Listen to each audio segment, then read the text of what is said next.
राधानगरी तालुक्यात मृग नक्षत्राच्या प्रारंभानंतर गावागावातील ग्रामदेवतांच्या पारंपरिक मिरगी माही उत्सवाला सुरुवात झाली असून संपूर्ण ग्रामीण भागात उत्साहाचं आणि आनंदाचं वातावरण निर्माण झालंय। पिढ्यानपिढ्या चालत आलेली ही परंपरा आजही ग्रामीण भागात मोठ्या श्रद्धेनं आणि उत्साहानं जपली जाते।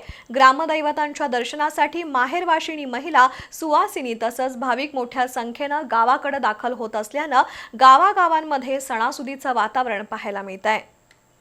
मृग नक्षत्र लागल्यानंतर पावसाळ्याची सुरुवात होते। याच काळात ग्रामदेवतांच्या पूजनासह विविध धार्मिक कार्यक्रमांचं आयोजन केलं जातं। राधानगरी तालुक्यातील माझगावसह अनेक गावांमध्ये ग्रामदैवतांच्या मंदिरात अभिषेक, आरती, भजन, कीर्तन आणि महाप्रसादाचे कार्यक्रम पार पडतायत।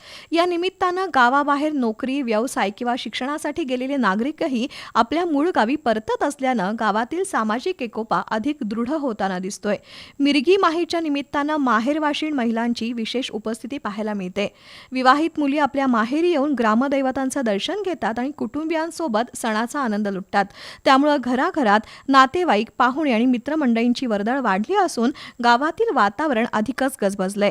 या पारंपरिक उत्सवाचा आणखी एक वैशिष्ट्यपूर्ण भाग म्हणजे सामूहिक जेवणावळी।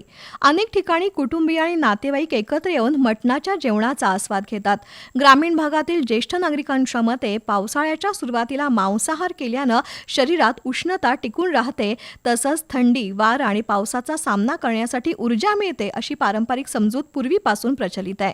याच श्रद्धेतून मिरगी माहीच्या निमित्तानं मांसाहारी भोजनाची परंपरा आजही टिकून आहे।